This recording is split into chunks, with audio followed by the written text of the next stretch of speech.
بسم الله الحمد لله والصلاة والسلام على رسول الله وعلى آله وصحبه ومن والاه أما بعد. Donc, Inch'Allah, qu'est-ce que je vais faire aujourd'hui? C'est la traduction de la lettre qui a été écrite par le Cheikh Ali ibn Sayyid al-Wasifi avec le Cheikh Hassan ibn Abdul Wahhab al-Banna au sujet de la fitna actuelle qui se passe avec le Cheikh Mohammed ibn Hadi al-Madkhali. Et ils ont écrit une lettre pour clarifier leur position. Donc les deux cheikhs sont parmi les mashaykhs de l'Égypte, et donc ils ont écrit cette lettre. Et donc qu'est-ce que je vais faire? Je vais la lire et puis je vais la traduire en même temps, Inch'Allah. Donc ils ont dit Bismillahirrahmanirrahim, alhamdulillah, wassalatu wassalam ala rasulillah, wa ala alihi wa sahbihi wa man walahu amma ba'd. Donc les deux cheikhs, ils ont commencé par le basmala, Bismillahirrahmanirrahim, et ensuite la louange d'Allah subhanahu wa ta'ala, ainsi que le salut et la bénédiction sur le prophète Mohammed sallallahu alayhi wa sallam, le messager d'Allah sallallahu alayhi wa sallam, ainsi que sur sa famille et ses proches, et tous ceux qui l'ont pris pour alliés. Et ensuite, il mentionne qu'ils se sont réunis, lui, le Cheikh Ali ibn al-Sayyid al-Wasifi, ainsi que le Cheikh al-Allama Hassan ibn Abdul Wahhab al-Banna, dans la ville de Cheikh Zayd bin Hayza, et ils ont revisé, ou ils ont revu les points principaux, les plus importants, qui ont causé cette fitna qui s'est produite entre le Cheikh Mohammed ibn Hadi ainsi que ses frères parmi les mashayikh salafiyin, et ce que cela a eu comme conséquence et comme effet négatif, et dont les échos se sont propagés dans plusieurs d'entre les pays du monde. Et nous nous sommes mis donc d'accord sur tous les points qui ont été mentionnés dans ce bayan, et on demande à Allah que ce soit quelque chose qui aide à retirer la brume, ou retirer ce qui nous empêche de voir clairement les choses, et de clarifier ce qui doit être fait et ce qui doit être suivi dans les jours à venir en ce qui concerne la réconciliation et le ralliement entre les frères salafis. Et notre objectif et notre but, c'est de préserver cette école salafi bénie, et de la préserver que un mal quelconque l'atteigne, ou bien que lui arrive ce qui est arrivé aux groupes et aux sectes qui ont opposé la vérité avant nous. Et on demande à Allah la fermeté dans cette affaire.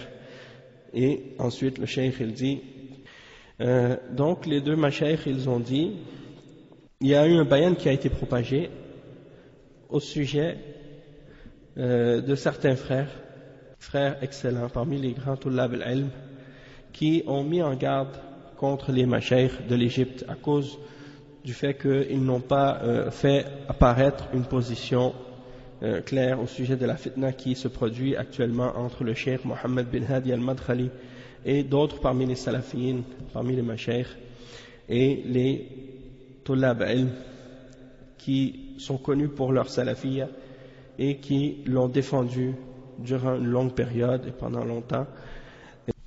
Il n'y a pas de doute que la personne qui est sur la vérité, elle a une parole à dire, et qu'il est obligatoire pour la personne qui est opprimée envers celui qui lui a fait une injustice, comme le messager sallallahu alayhi wa sallam a dit, viens au secours de ton frère, que ce soit lui qui opprime les autres ou qui subit l'injustice. Et à cause de la propagation donc de cette fitna, et du fait que ses conséquences ont eu des effets qui se sont propagés dans la plupart des pays du monde, et que beaucoup d'étudiants en sciences parmi les salafines ont été influencés par cette fitna, eh bien il était obligatoire pour nous de clarifier notre position, pour ne pas faire partie du groupe qui s'est tu ou qui a caché ce qui était obligatoire pour elle de clarifier de la vérité. et également par rapport à l'obligation des gens de la vérité de justement défendre et de venir au secours de la vérité et des gens qui la supportent. Et il dit que ceux qui s'étaient abstenus de prendre une position auparavant,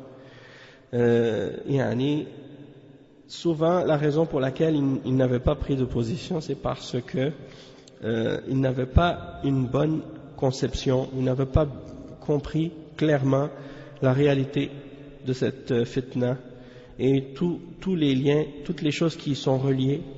Ils n'avaient pas non plus une compréhension globale donc de tout ce qui est relié de tout ce qui est relié à cette fitna. Ils ne connaissaient pas bien la question en fait, jusqu'à ce qu'elle atteigne ce degré-là de gravité. Et donc, on sait très bien que beaucoup d'entre les prêcheurs en Égypte ne savent pas la réalité, ou ne savent rien de cette affaire dans les détails. Ils ne savent que les grandes lignes, ils ne connaissent pas les détails. Et de même qu'ils craignaient de diviser et de faire, de diviser les efforts et de séparer les rangs s'ils rentraient dans ce genre de sujet. Et donc ça c'était leur excuse dans le fait de se taire et de ne pas parler de cette question-là. Et il n'échappe pas, il n'échappe à personne le fait que ces mashaykh ont une confiance complète en la position du grand savant, l'imam et le cheikh Rabi'. Et donc ils se sont tournés vers lui à cause de sa science et de son statut et à cause aussi de ses efforts, ses ijtihads qui sont corrects et son jugement qui est véridique et sa justice, son honnêteté dans le fait de défendre les opprimés vis-à-vis de ceux qui ont fait l'injustice, ainsi que de son bonne intention, sa bonne intention dans le fait de gérer ce genre d'affaires.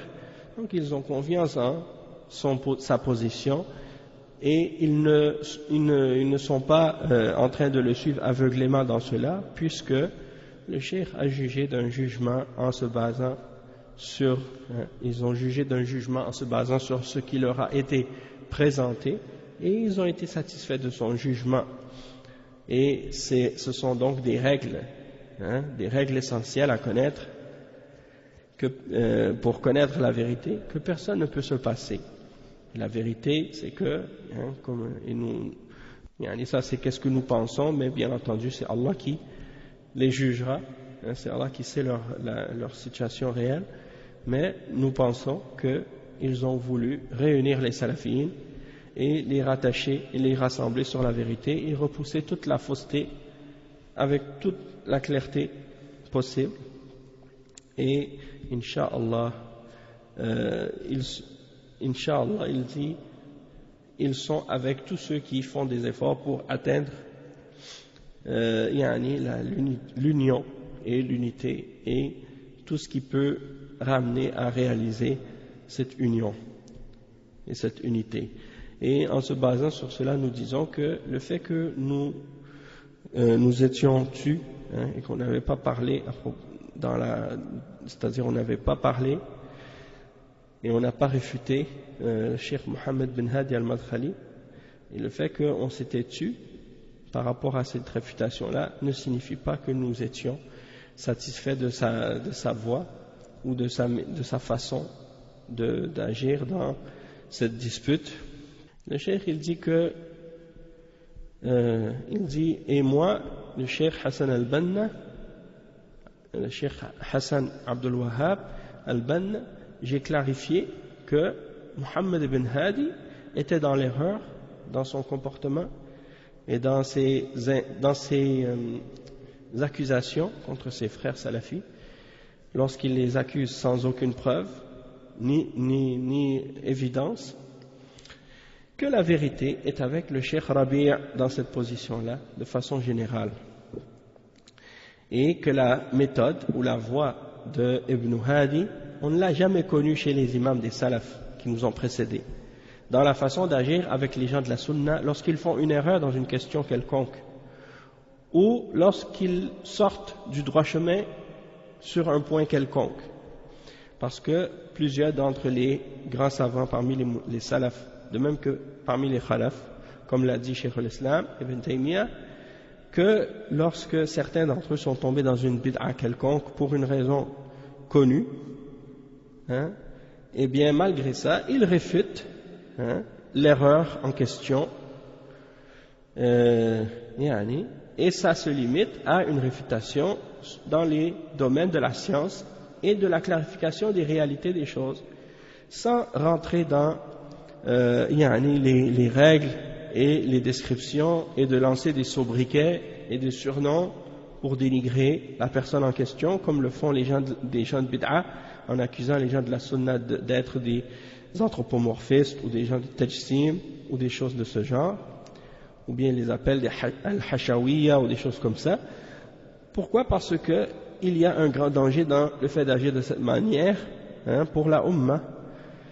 Donc, le cheikh il explique, il dit que l'affaire à ce sujet-là est régie par des principes et des règles claires que les hommes de science et les grands savants connaissent, comme le cheikh Al-Allama Rabi' et ses semblables.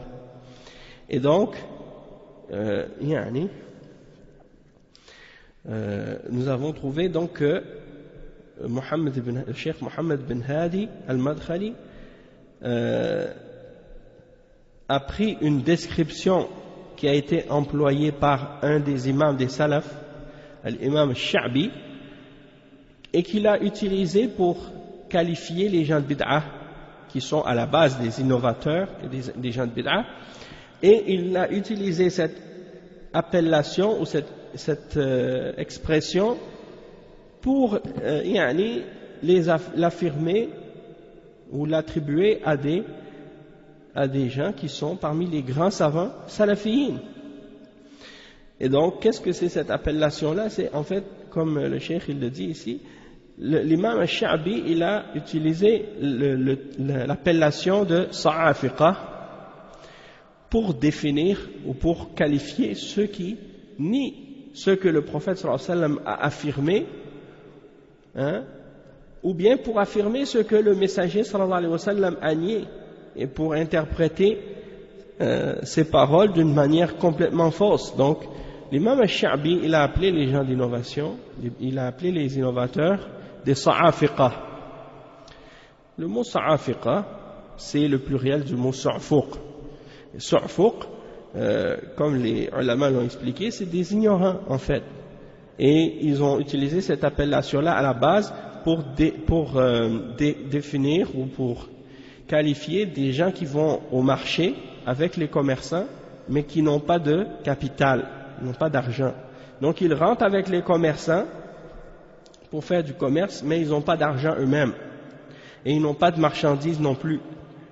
Donc, ils utilisent cette expression-là par analogie pour désigner des personnes qui sont avec les savants de la religion, mais qui n'ont pas eux-mêmes de science et qui essaient de se donner une crédibilité uniquement par le fait qu'ils sont avec les savants eux-mêmes.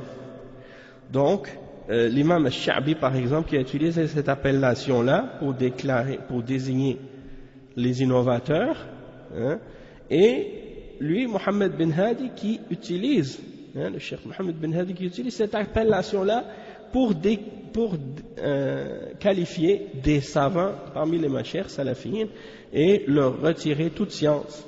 Et pour quelle raison? Parce qu'il prétend qu'ils ont certaines erreurs. Et donc, il n'y a pas de doute qu'il y a dans ça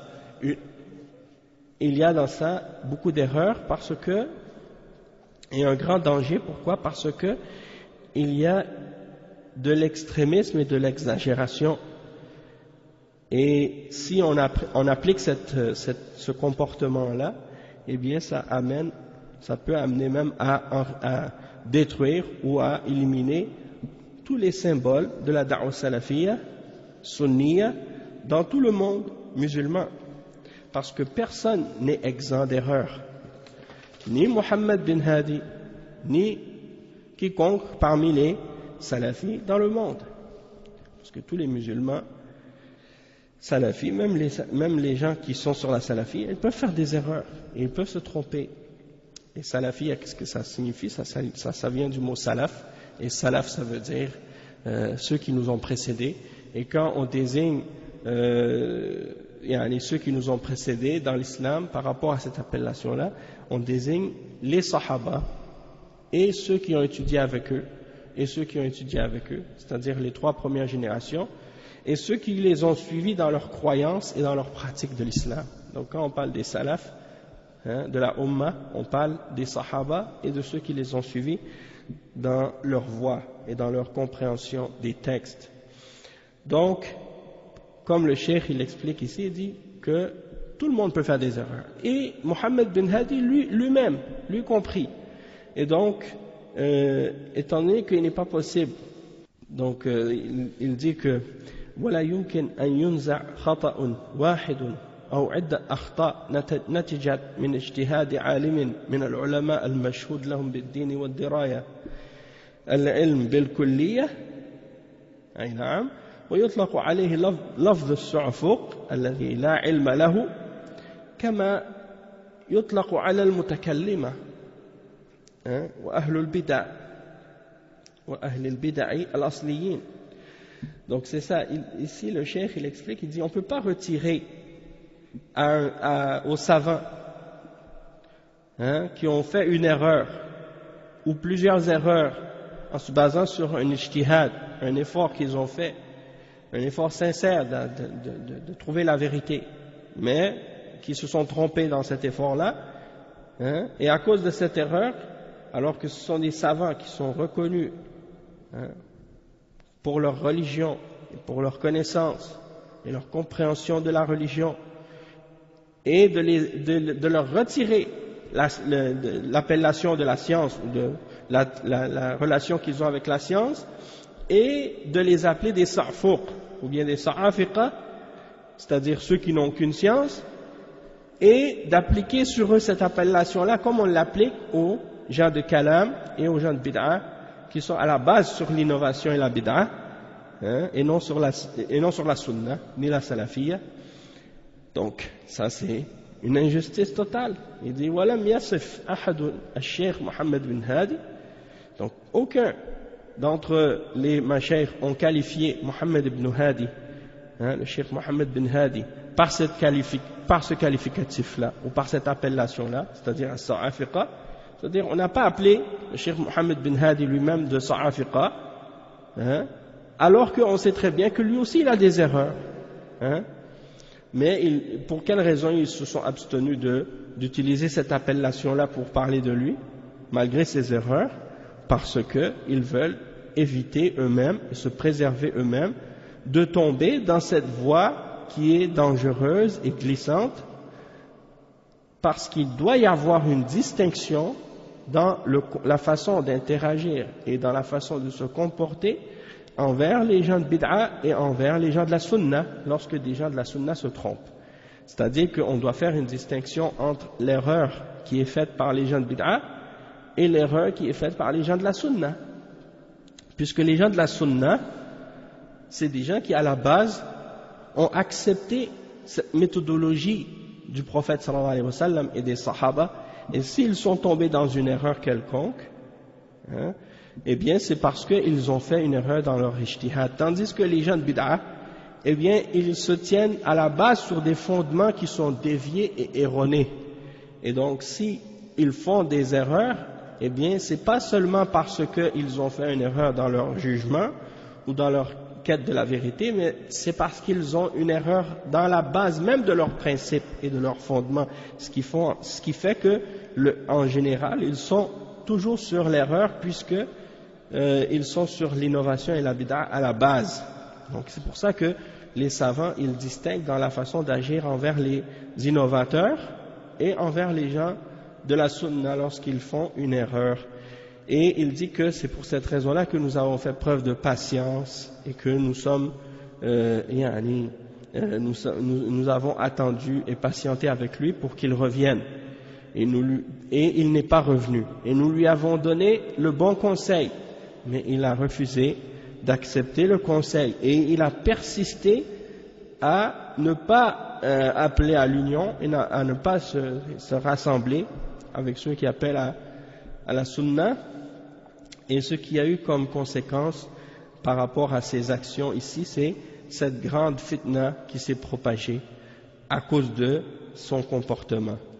Et un grand mal qui s'est propagé et dont on a retrouvé les échos dans tous les pays du monde musulman. Et ça a amené de la haine et de la colère dans les cœurs, et ça a divisé les jeunes en différents groupes, et ça a aveuglé les gens qui ont pris de cette question une question de, c'est-à-dire ils se sont aveuglés, se sont divisés en groupes, et ils ont laissé de côté l'amour pour Allah et la haine pour Allah, al-wala wal-bara pour Allah.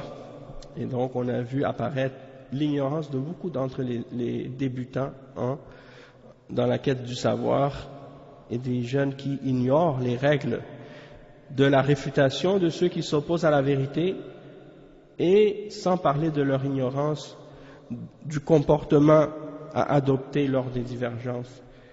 Et à cause de ça, donc c'est ce qu'on a constaté. Donc il dit que nous avons 9 points par rapport à cette fitna avec le Cheikh Mohammed ibn Hadi, et nous les présentons dans le but de clarifier cette affaire et de rapprocher les réalités pour que, par la grâce d'Allah subhanahu wa ta'ala, on puisse réunir entre les cœurs et réconcilier entre ceux qui ont des disputes, et pour que puisse durer l'amour entre les musulmans, au lieu de faire élargir le cercle de la division et le déchirement. Et le bien est entièrement dans le Coran et dans la sunna et dans la jama'a, dans le fait d'être unis sur la sunna. Et le loup mange seulement le mouton qui s'est écarté du troupeau. Donc, pour commencer, on va commencer avec le premier point que les deux cheikhs ont mentionné. Il dit que premièrement, le cheikh Mohammed bin Hadi est venu pour présenter sa cause devant le grand savant cheikh Rabi' al-Madkhali hafizahullah, qui est celui qui porte la bannière du Jarh wa Ta'dil à notre époque, comme le cheikh al-Albani en a témoigné. Donc il a présenté sa question et il a présenté sa cause devant le cheikh pour que le cheikh juge entre lui et ses opposants, et il ne l'a pas présenté comme étant lui-même un opposant ou un témoin, mais plutôt comme un juge, pour qu'il juge entre lui et les autres. Et il dit qu'il a regardé les preuves qu'il a ramenées et il a donné à chacun le droit qui lui revient, et il a jugé avec justice. Et donc le cheikh al-Allama Rabi' a lu les preuves que le cheikh Mohammed bin Hadi lui a présentées à la lettre, et il a revu chaque mot qu'il a ramené, qu'il a présenté, et il a tranché dans cette affaire en disant que le cheikh Mohammed bin Hadi al-Madkhali n'a pas de preuves, il n'a pas d'évidence, et il n'a pas non plus de raison qui justifierait cette dispute qu'il a, ni ses insultes et ses attaques contre les salafis. Et d'un autre point de vue aussi, le cheikh Hassan ibn Abdul Wahhab a présenté un autre livre qui a été écrit, un autre écrit qui a été présenté au cheikh Rabi', qui s'intitule Nadhir al-Sa'iqa. C'est un recueil de certains arguments de Cheikh Mohammed bin Hadi qui ont été rassemblés par quelqu'un Et ils l'ont présenté au cheikh Rabi' pour qu'il les lise, et il les a lus lettre par lettre, mot par mot. Et il a dit, qui est l'auteur de ce livre ou de cet écrit? Ils ont dit, il est inconnu. C'est-à-dire, ils ont dit, on ne sait pas qui c'est. Alors le cheikh, il a dit que sa réponse a été que l'auteur en question, il est inconnu. Et son style est vraiment faible. Et il dit, وَكَانَ مِنَ الْوَاجِبِ, donc l'obligation pour le cheikh Mohammed bin Hadi à partir de ce moment-là, c'est d'être satisfait du jugement de cheikh Rabi' et de cesser et d'arrêter de créer de la fitna dans cette affaire entre les gens du commun et les Tollab en général. Donc il mentionne que après de sortir et de prétendre que le cheikh n'avait pas lu les preuves ou qu'il ne les a pas regardées, ou de prétendre que, comme certains de ses élèves parmi ses élèves proches ont dit que le cheikh il les a jetés par terre, qu'il ne les a même pas lus. Ça c'est une insulte évidente, et il y a une critique évidente du cheikh Rabi' et une accusation qui est lancée contre lui, comme si on l'accusait de prendre un penchant et de ne pas suivre la vérité et de démentir ses informations et qu'est-ce qu'il dit. Donc il faut qu'une personne qui prétend ce genre de choses doit être arrêtée à sa limite et être jugée pour ce comportement qui est incorrect et inacceptable. De rejeter le jugement d'un juge sans aucun droit et de chercher l'aide de ses élèves pour propager ce genre d'informations fausses. Donc ça c'est totalement inacceptable. Donc ici le cheikh il explique que il dit que le cheikh, s'il veut, Cheikh Mohammed bin Hadi, présenter encore une fois ses arguments, ses preuves, il a la possibilité de faire appel, en ramenant ses arguments encore une fois, en les réunissant et en les numérotant et en les mettant en ordre pour les donner à l'imam Al-Allama, le Cheikh Rabi', ou les présenter à l'imam Al-Allama, le Cheikh Ubaid, ou au Cheikh Al-Ustad Al-Doctor Abdullah Al-Bukhari, hafidhahumullah. Et ça c'est le cas de n'importe quelle personne qui a une question ou un sujet qu'il veut faire juger.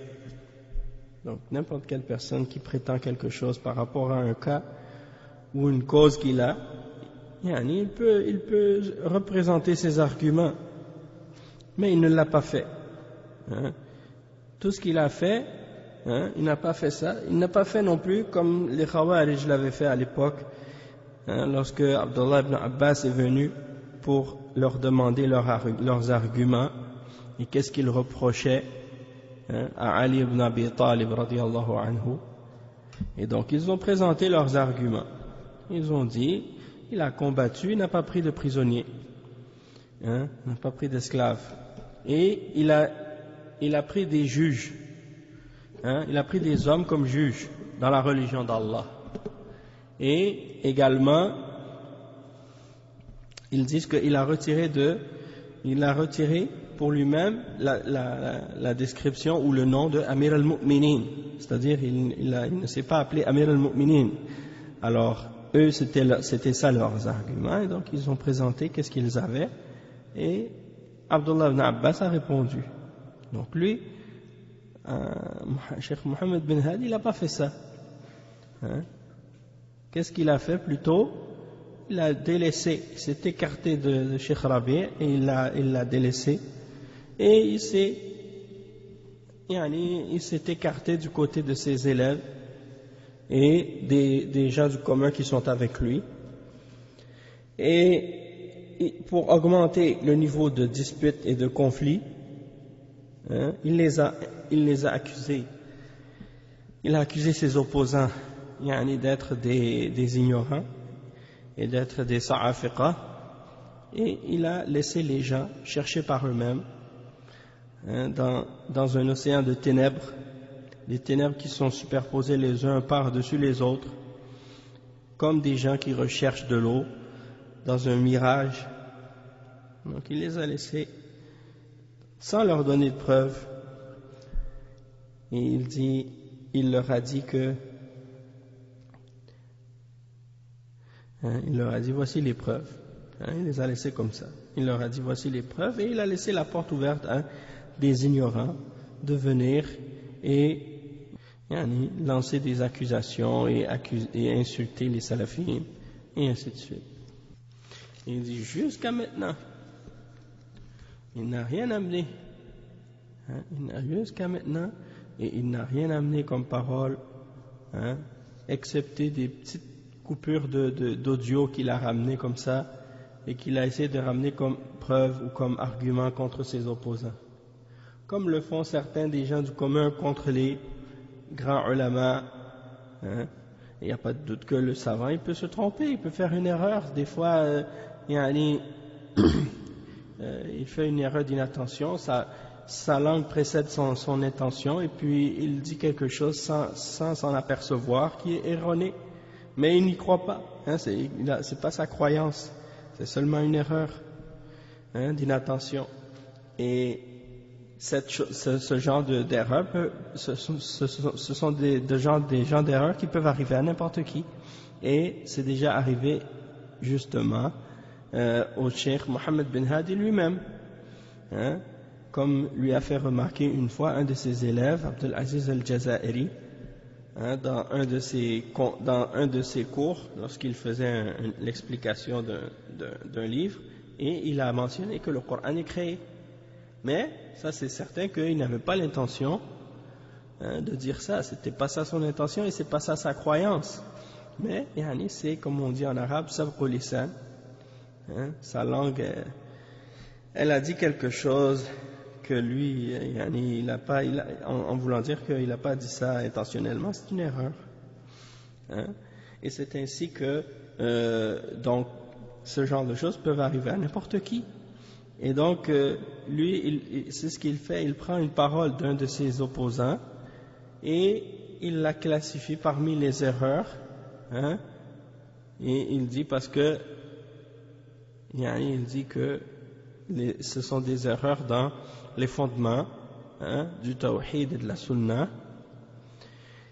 Et comme c'est arrivé par exemple à ce qu'il a reproché au cheikh Abdullah ibn Salfiq al-Dhafiri, et qui a fait une erreur justement, qui a fait ce genre d'erreur d'inattention, et qui a prononcé par exemple, ou qui a dit que la balance c'est une erreur, c'est un attribut parmi les attributs d'Allah, al-mizan, et malgré qu'on voit clairement dans l'audio que c'est une erreur que le cheikh a faite et que c'était pas ça sa croyance, et lui-même il savait même pas qu'il avait dit ça jusqu'au moment où on lui a présenté, où on lui a fait voir cette erreur là, et ça, ce qui prouve que c'était une erreur, et qu'il ne s'en souvenait même pas lui-même, donc c'était pas sa croyance. Et il dit l'occasion est présente devant le cheikh Mohammed ibn Hadi, si il ne craint pas le blâme de personne et qu'il n'est pas sous la pression de quiconque, de n'importe quelle direction, donc il peut soit continuer dans sa dispute avec ses frères en réunissant ses preuves, et la porte du cheikh Rabi' elle est toujours ouverte, et la réconciliation c'est mieux que la dispute. Donc le deuxième point, le cheikh ici il s'adresse, il mentionne premièrement que le cheikh Mohammed bin Hadi il connaît la grandeur de l'importance et de la position du cheikh Rabi' ibn Hadi al-Madkhali dans le monde musulman. Et il sait également la grandeur du respect que les grands ulama ont pour lui et pour sa science et pour ses efforts et pour pour tout ce qu'il a fait pour combattre les gens de bid'ah dans le monde musulman. Et il sait également la grandeur de la bataille et du combat qu'il a mené et des oppositions et des disputes qu'il a eues avec les gens de l'innovation. Et il sait également la grande place qu'occupe le Cheikh Rabi' dans la science du hadith et dans la sunna et dans la aqidah et dans le jarh wa ta'dil. Et donc il n'est pas possible de la part de Cheikh Mohammed bin Hadi de repousser ou de nier ou de repousser ce genre d'effort, ce genre de connaissance. Et si ce n'était de la place, de l'importance du statut du Cheikh Rabi' et de ses efforts, le Cheikh Mohammed bin Hadi n'aurait pas de statut parmi les élèves du Cheikh Rabi' dans le monde musulman. Et donc, est-ce qu'il convient à une personne dont la da'wa a atteint l'horizon et s'est propagée partout dans le monde, est-ce qu'il convient pour quelqu'un comme Mohammed bin Hadi de se mettre en avant et de l'affronter de cette manière à cause de cette fitna qui n'est supportée par aucun fondement et d'occuper et de distraire le cheikh ainsi que le monde musulman par cette cause qui n'a aucun poids et aucune valeur? Et est-ce que tu veux, ô toi, Cheikh Mohammed, tu veux détruire cette da'wa pour qu'elle soit comme si c'était quelque chose du passé qui est oublié, qui fait partie d'hier et qui est parti et qui est oublié? Donc tu veux rejeter tous les efforts qui ont été dépensés, qui ont été faits pendant toutes ces années pour des causes qui sont futiles et des paroles mielleuses, et personne ne s'est réjoui parmi les hommes de science de ce que tu as fait, ô Cheikh Mohammed. Plutôt ceux qui se sont réjouis de ce que tu as fait, qui ont dansé à cause qui ont dansé de joie par rapport à ce que tu as fait, ce sont les ennemis de cette da'wa qui ne veulent que la détruire. Et donc, quand ils voient des gens qui appartiennent eux-mêmes à cette da'wa et qui font ce genre de fitna, qui détruisent leurs efforts par leurs propres mains, c'est ça qui réjouit les ennemis. Donc pour qu'ils disent ce qu'ils veulent en sécurité, sans avoir peur d'être réfutés de la part de quiconque ou d'être critiqués par quiconque, parce que pendant ce temps-là, les gens de la sunna, eux, sont occupés par ce genre de fitan, et ils n'ont pas le temps de se préoccuper d'attaquer et de réfuter les innovateurs.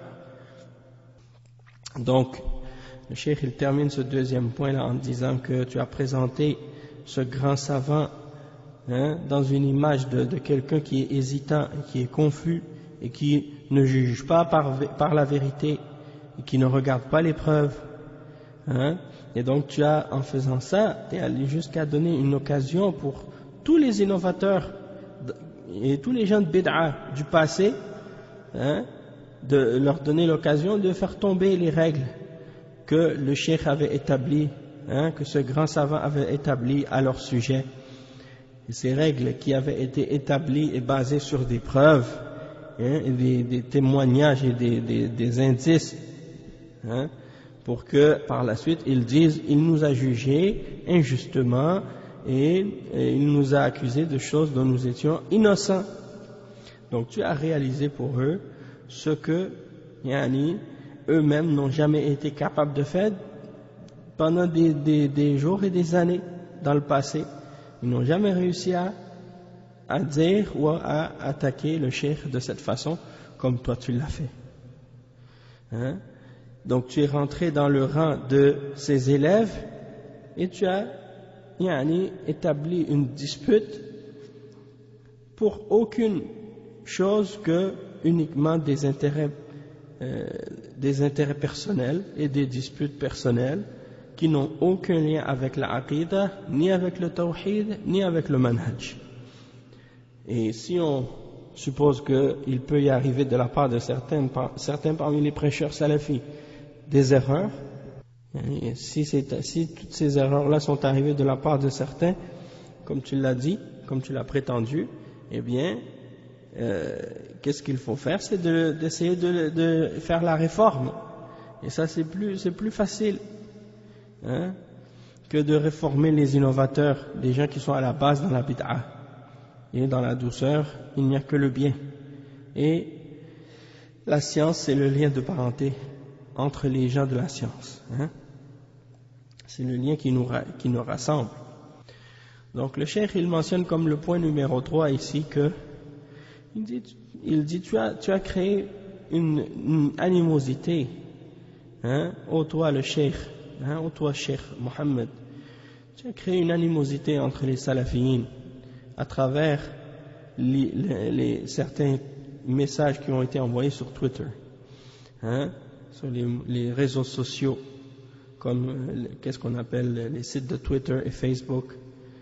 Tu as trouvé des messages qui ont été envoyés de la part de certains chouïrs sur Twitter, et toi tu les as appliqués à toi-même, et tu les as pris personnellement, en pensant que c'était adressé à toi, en disant qu'ils t'accusent d'être injuste et d'attaquer les gens et de rentrer dans une méthodologie corrompue. Et d'autres accusations semblables. Uniquement en te basant sur des conjectures et des illusions et des impressions que tu as eues. Alors que eux-mêmes ont nié cela et ils ont juré que c'était pas leur intention. Et si on devait se baser sur l'idée que ce que tu as eu comme conclusion c'est correct, de faire tomber les règles ou de prendre ce que des gens ont dit et de l'appliquer de la façon dont tu l'as compris uniquement en te basant sur des conjectures ou sur des impressions que tu as eues pour établir des disputes et des animosités et pour critiquer des gens, eh bien dans ce cas-là on devrait agir de la même manière envers toi et appliquer les mêmes règles par rapport à la façon dont tu as accusé d'autres salafis.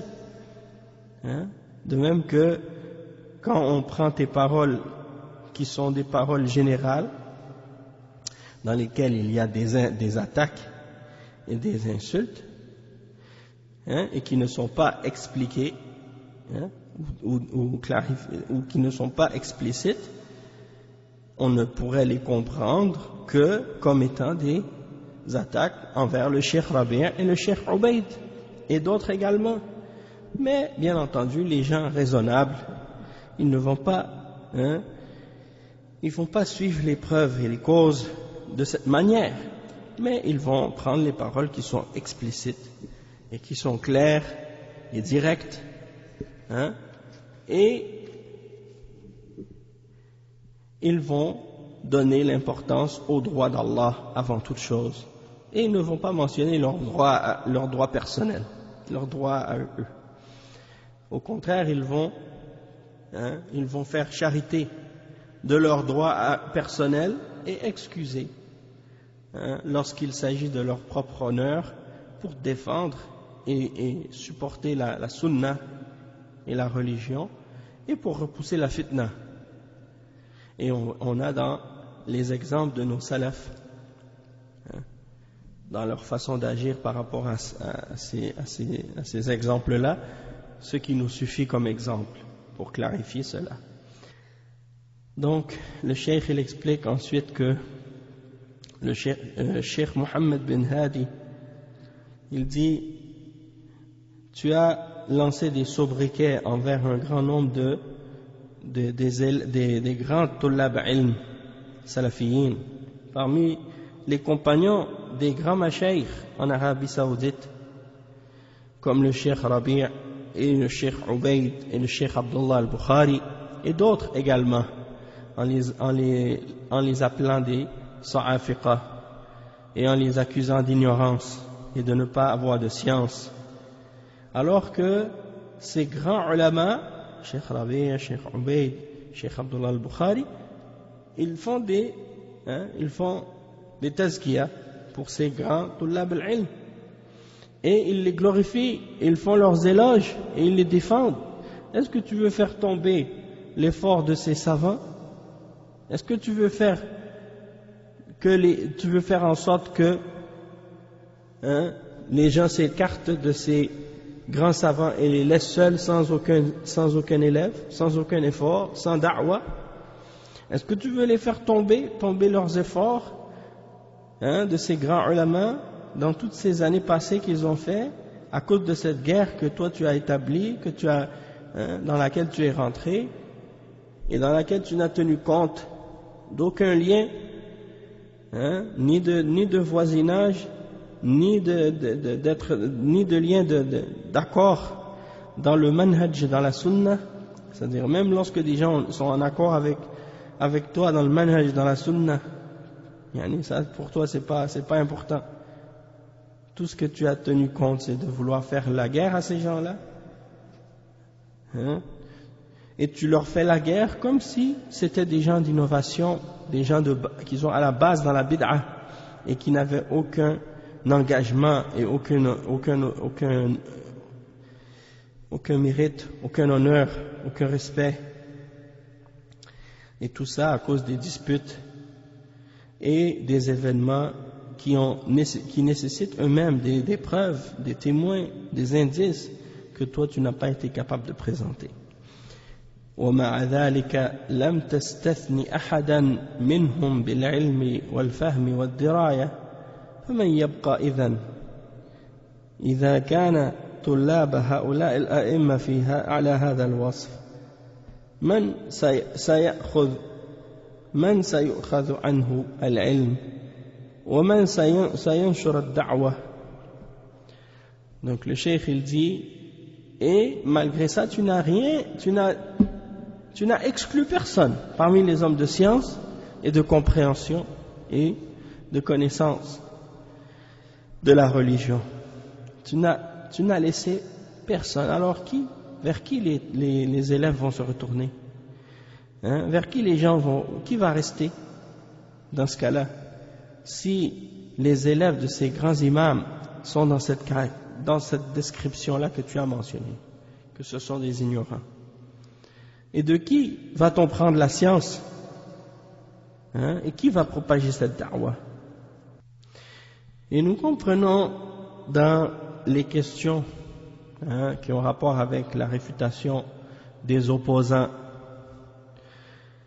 que tu peux essayer de trouver leurs erreurs dans les fondements et dans les règles en détail et avec de la science détaillée, en souhaitant les ramener à la guidance, en souhaitant qu'ils reviennent à la vérité, comme c'est l'habitude des imams parmi les salafiyyin.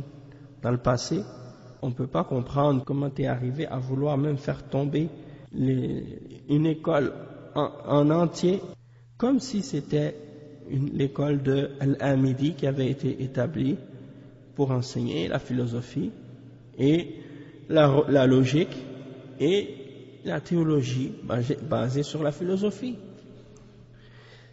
Donc toi, Fadilat al-Cheikh, tu n'as pas ramené des erreurs avec science et avec vérification et avec détail, mais la seule chose que tu as fait, c'est de lancer des sobriquets et des surnoms injurieux et d'accuser tous tes opposants sans distinction entre eux de toutes sortes de caractéristiques et de qualificatifs blâmables en les accusant d'ignorance, de mensonge, et de ne pas être sincère et honnête et franc, et d'avoir différentes couleurs, de changer de couleur, et ainsi de suite, comme des caméléons. Puis tu jures par Allah beaucoup, dans des petites et dans des grandes choses. Puis tu prends Allah comme témoin pour tes paroles. Et comme si tu voulais appeler à al-mubahala dans la aqidah, dans la sunna, et que toi tu dis, ce que tu dis c'est la vérité, et que tu ne dis que la vérité. Et je ne crois pas, de même que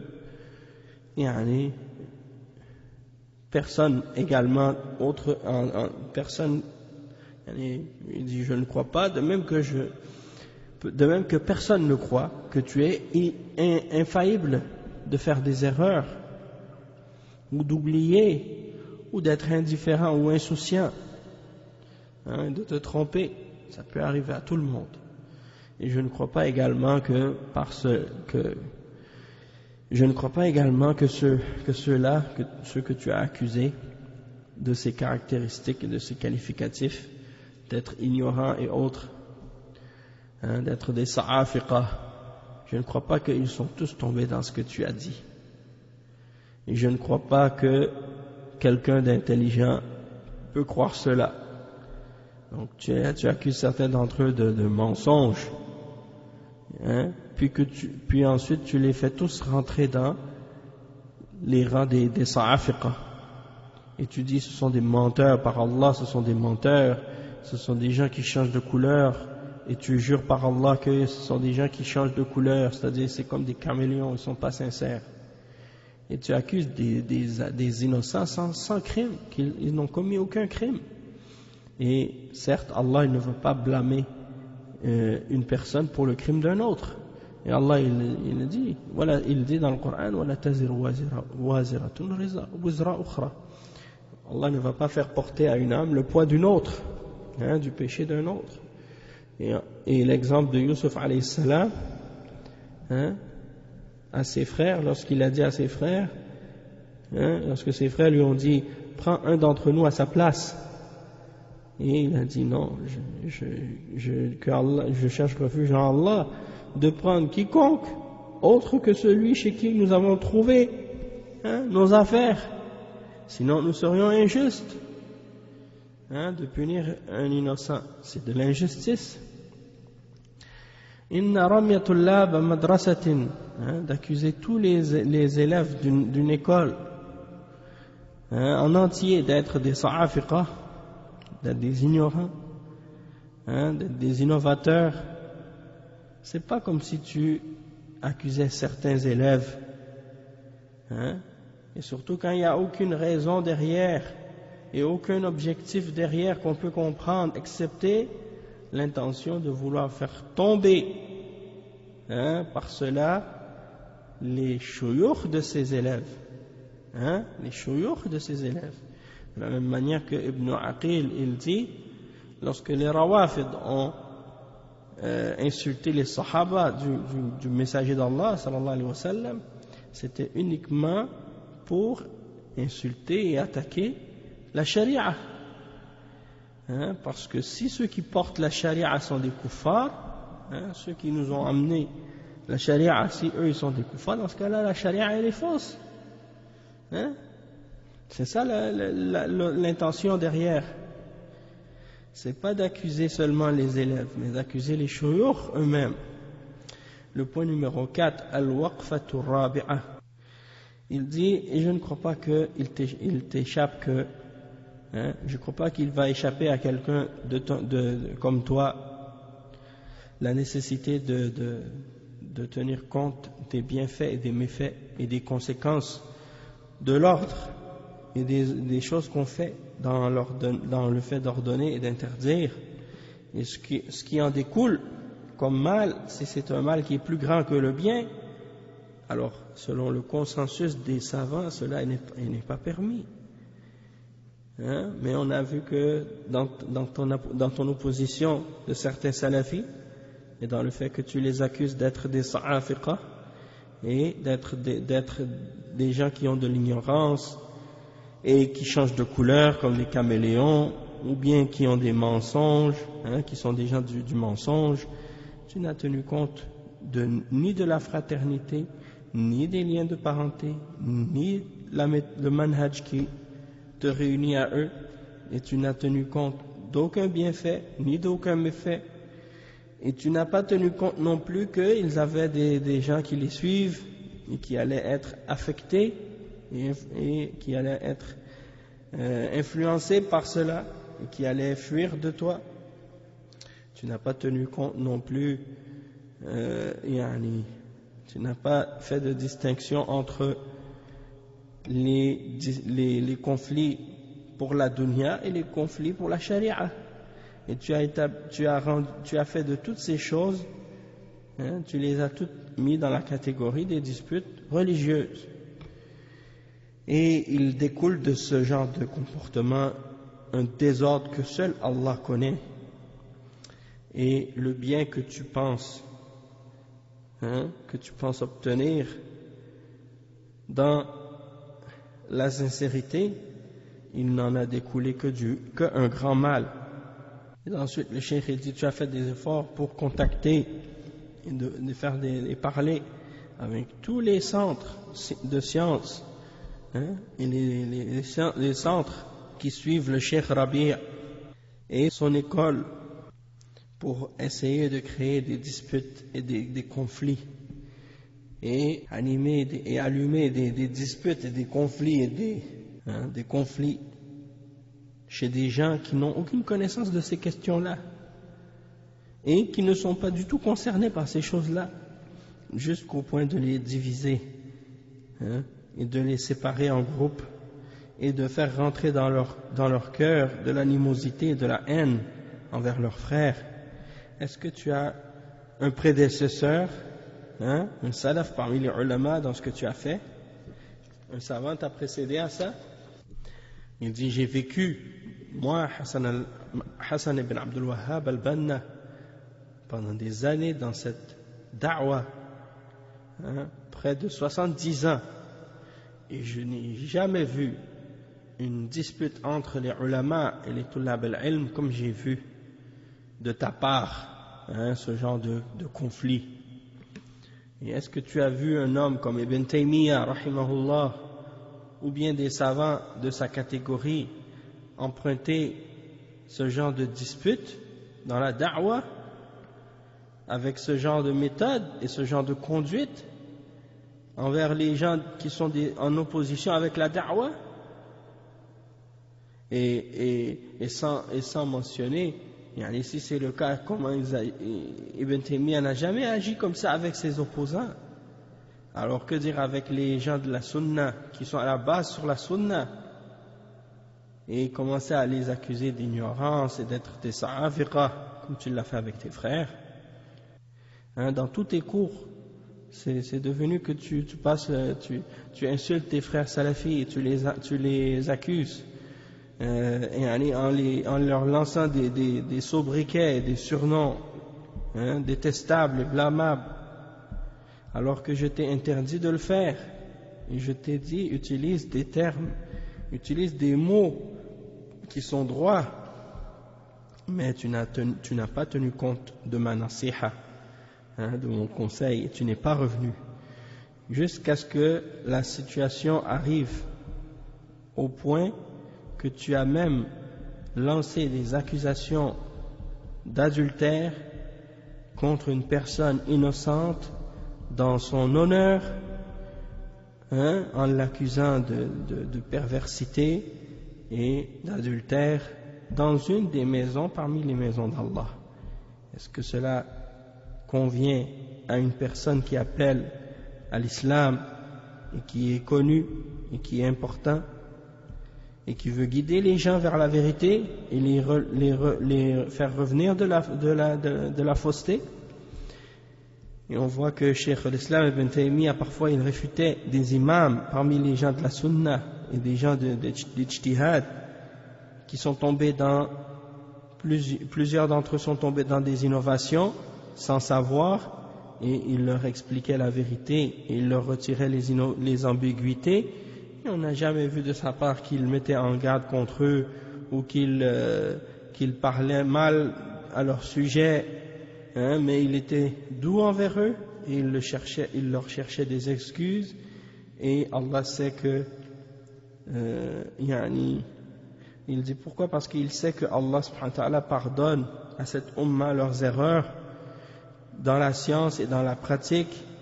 Et donc la question, ce n'est pas d'appliquer les règles sur les personnes et de les critiquer, de les dénigrer, mais plutôt c'est de clarifier la vérité avec les preuves et ensuite d'appliquer ces règles avec justice. Alors, où en es-tu par rapport à ça? Donc il dit, les Haddadiyya ont été très réjouis de ta conduite, de ta façon d'agir, dans tes mises en garde, et comment tu as rendu les choses étroites pour les gens de la Sunna. Lorsque l'un d'entre eux fait une erreur, ils ont demandé au Cheikh Rabi' qu'il t'accuse de ce dont il les a accusés, c'est-à-dire d'être des Haddadiyya. Ils ont dit au Cheikh Rabi', si tu dis que nous on est des Haddadiyya, alors dans ce cas-là, pourquoi tu ne dis pas de Muhammad bin Hadi que c'est un Haddadi, alors que lui il fait la même chose que nous? Donc ils ont utilisé ton exemple comme un argument pour disputer avec Cheikh Rabi'. Allah musta'an. Et il les a décrits comme étant des ennemis des sunan et des extrémistes dans le takfir des ulama de la Ummah, de tous les ulama de la Ummah, et des extrémistes qui déclarent les ulama innovateurs et égarés dans le faux. Et Cheikh Rabi', malgré tout, il patiente avec toi. Alors qu'est-ce que tu vas dire dans ce cas-là? Le point numéro 5, il dit, j'ai regardé dans ton affaire et j'ai trouvé que tu étais comme la personne qui réunissait ou qui rassemblait des cailloux dans le même trou pour tuer ses opposants. C'est ça, il n'était pas convenable pour quelqu'un comme toi de garder ces erreurs-là en lui-même, s'il y avait vraiment des erreurs, une longue période de temps, sans la réfuter et la laisser augmenter et grandir jusqu'à ce qu'elle devienne quelque chose de grand. Et tu as sorti par la suite ton bayan dans l'audio que tu as intitulé. Il est maintenant venu le temps pour Muhammad ibn Hadi de sortir de son silence. Il dit donc ça veut dire que tu étais dans ton silence, tu étais dans le silence. Il dit, est-ce qu'il était permis pour toi, alors que tu voyais les erreurs qui grossissaient à l'intérieur du corps des salafiyyin, et que toi tu restais silencieux et que tu te taisais sans donner la nasiha, sans mettre en garde, et que tu voyais pourtant l'erreur dans le cœur de la religion et de la da'wah? Est-ce que cela convient à quelqu'un comme toi, alors que le musulman est le miroir de son frère? Et donc en voulant dire, si quelqu'un il doit être sincère envers son ami, et quand il le voit, qu'il voit en lui une erreur, il doit essayer de la corriger. Donc où est-ce qu'il était le bienfait dans le fait de retarder ce bayan et de cacher ses erreurs? Est-ce que tu attendais qu'un grand crime apparaisse pour que tu sortes pour le juger et mettre en garde contre lui, le déclarer innovateur et pervers et lancer des surnoms et des accusations? Pourquoi tu ne l'as pas fait auparavant? Pourquoi tu n'avais pas fait la nasiha auparavant, avant que, selon toi, ils arrivent à ce degré-là de gravité? Certes, ce titre que tu as donné à cette conférence, ça c'est quelque chose qui te condamne et qui ne te fait pas paraître comme une personne sincère, mais plutôt comme une personne qui est aux aguets, et qui attend les erreurs. Donc le point numéro 6, le cheikh il dit, tu as fait sortir parmi les gens du commun et les gens, les gens les tulab al-ilm, que tu ne voulais pas te réunir avec les salafis que tu as décrits comme étant des sa'afiqa jusqu'à ce qu'ils reviennent à la vérité et qu'ils soient satisfaits de ce que tu as jugé à leur sujet, et de ce quoi tu les avais accusés. Et tu sais très bien que l'imam du Jarh wa Ta'dil lui-même, il a déclaré de façon claire que tu n'avais pas de preuve avec toi. Alors de quelle chose veux-tu qu'ils reviennent avant qu'ils puissent s'asseoir avec toi? Est-ce que tu veux imposer aux gens ton opinion et ta compréhension avec la force, et tu veux tester les gens, tu veux tester les gens en te basant sur ça? Et donc ça vient de quelle voix ça? Ça vient de quel imam? De quel imam as-tu pris ça? Il dit que l'imam Ahmad, il a dit à Ibn Abi Duwad, parmi les Jahmiyyah, il dit, suppose que ça c'est ta compréhension. Est-ce que tu veux imposer ta compréhension à tout le monde et les éprouver, et les tester par cette épreuve et les torturer et les emprisonner uniquement par rapport à ta compréhension? Donc ça c'est la fin de la citation de l'imam Ahmad par rapport à la fitna des Jahmiyyah à son époque. Il dit, tu vois pas que les autres, eux aussi, ils peuvent avoir leur compréhension, ou bien tu crois qu'il y a seulement ce que toi tu penses, ce que toi tu crois, et Allah subhanahu wa ta'ala, il n'a pas légiféré la contrainte dans la religion. Il a dit, il n'y a nulle contrainte en religion. Alors comment toi tu veux contraindre les gens à ta compréhension et à ta position? Le point numéro 7, Cheikh il dit, j'ai trouvé que tu as dit explicitement qu'il ne fallait pas se réunir et s'asseoir avec ceux que tu as accusés, et que tu as attaqués pour essayer de régler cette affaire. Et il dit que cette affaire dont le Cheikh Rabi' a jugé, à ton sujet et à son sujet, donc que tu étais dans le tort. Donc est-ce que tu veux t'écarter de lui et faire de lui ton opposant, et tous ceux qui sont d'accord avec lui dans ce que tu as, dans ce qu'il a eu comme position, ainsi que Cheikh Ubaid et Cheikh Abdullah al-Bukhari et d'autres également? Donc pourquoi tu ne veux pas faire l'effort d'essayer de faire la réconciliation et de délaisser la persistance à vouloir rester dans la division et dans la dispute et les désaccords? Est-ce que tu veux être comme Mahmoud al-Haddad lorsqu'il a commencé la fitna à Médine, en s'écartant de ses shuyukh et de ses ulama de Médine?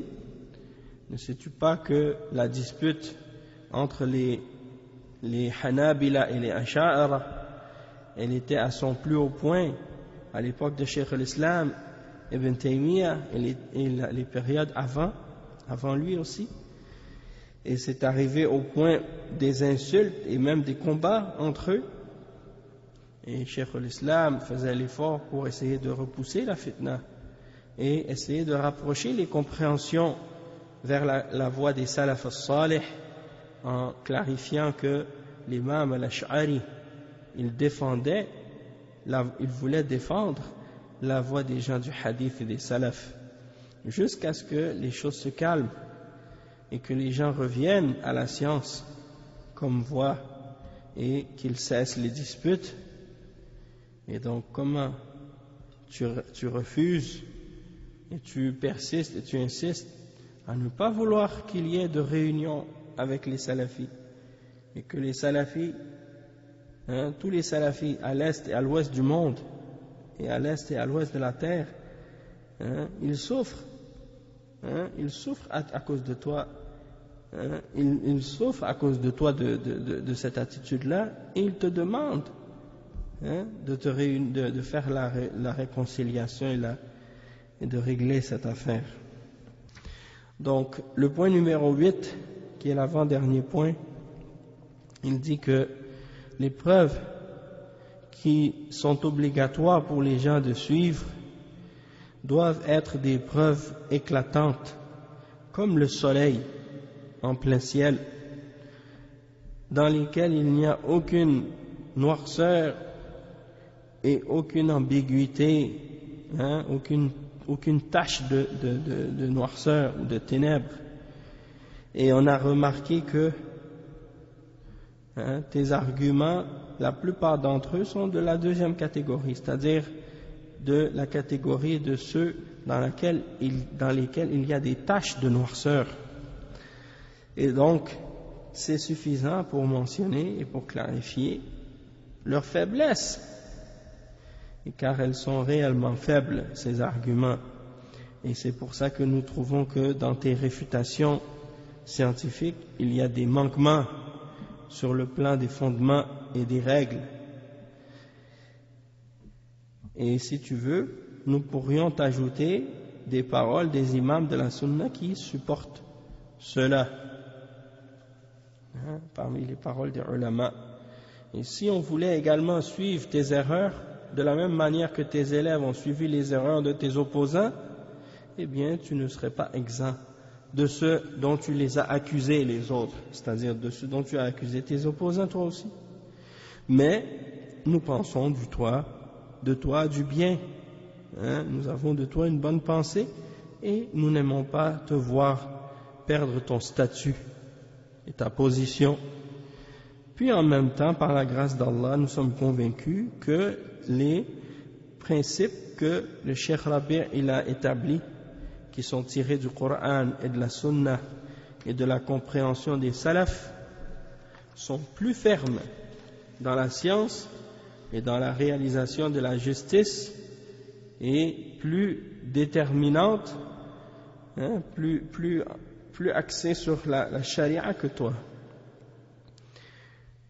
Ce qui nous amène à le défendre et à le supporter dans cette bataille que tu as établie avec lui et ses élèves, en particulier lorsque nous voyons qu'à la base de ta divergence avec eux, il n'y a pas le fait qu'ils suivent la voie des Jahmiyyah ou des Ash'ara ou des Mu'tazila ou des Rawafid ou des Soufiyya. Ils sont innocents de tout cela, mais la base de ta dispute avec eux, elle est personnelle seulement, et des disputes anciennes et des animosités anciennes. Et si la question était reliée à la aqida ou au manhaj, alors ramène-nous avec les détails quelque chose et ramène-nous des preuves et des détails qui prouvent que ces gens-là ont été d'accord avec ceux que ces gens-là que tu as appelés des sa'afiqa, ils ont été d'accord avec les gens de ces différentes sectes déviées et des voies de déviation, pour que nous puissions établir contre eux la preuve et que nous puissions retirer cette ambiguïté et que nous puissions également nous séparer d'eux lorsqu'ils refusent obstinément d'accepter la vérité avec orgueil. Et le point numéro 9, qui est le dernier point, il dit, c'est que nous voyons que la terre a été enflammée et elle attend celui qui va venir l'éteindre, son feu. Et donc ne sois pas le premier à augmenter son feu, et sois plutôt le premier qui fait les efforts pour l'éteindre. Et on sait que les ulama sont les premiers vers le bien. Et donc, il n'est pas possible que ton excuse de ce qui est arrivé de ta part soit ton ignorance. Comme toi, tu accuses certains d'entre les salafis lorsqu'ils reviennent de quelque chose, d'une erreur qu'ils ont commis, tu les accuses de cette façon. Mais plutôt, le fait de revenir à la vérité, c'est au contraire une preuve de science. Et en même temps aussi, c'est une preuve de quelqu'un qui aime la vérité. Et même que c'est une preuve de bonne intention et de crainte d'Allah. Et nous attendons de ta part cela également, avec toute notre force. Alors, n'abandonne pas tes frères par des excuses faibles et des prétentions fausses, et sois comme le prophète sallallahu alayhi wa sallam a dit: si je serais resté en prison comme Youssef est resté, j'aurais répondu à l'invitation. Muttafaqun alayhi, rapporté par Al-Bukhari et Muslim. Et donc Allah, ainsi que on demande à Allah, ainsi que pour nous-mêmes et pour toi-même, qu'il nous guide à la vérité et qu'il nous fasse voir la guidance, et qu'il mette sur nous sa grâce par sa piété, qu'il nous donne at-taqwa, la force de se préserver de lui en s'écartant de ce qu'il nous a interdit de faire et en faisant ce qu'il nous a ordonné. Et paix et bénédiction sur notre prophète Muhammad sallallahu alayhi wa sallam et sur sa famille et ses compagnons. Et ça c'est écrit par le cheikh Ali al-Sayyid al-Wasifi et le cheikh Hassan ibn Abdul Wahhab al-Banna, et ils ont été d'accord pour sa propagation. Et c'est le jeudi 29 du mois d'août 2018 qui correspond au 18 de Dhul Hijjah 1439. وصلى الله وسلم على نبينا محمد وعلى آله وصحبه أجمعين والسلام عليكم ورحمة الله وبركاته.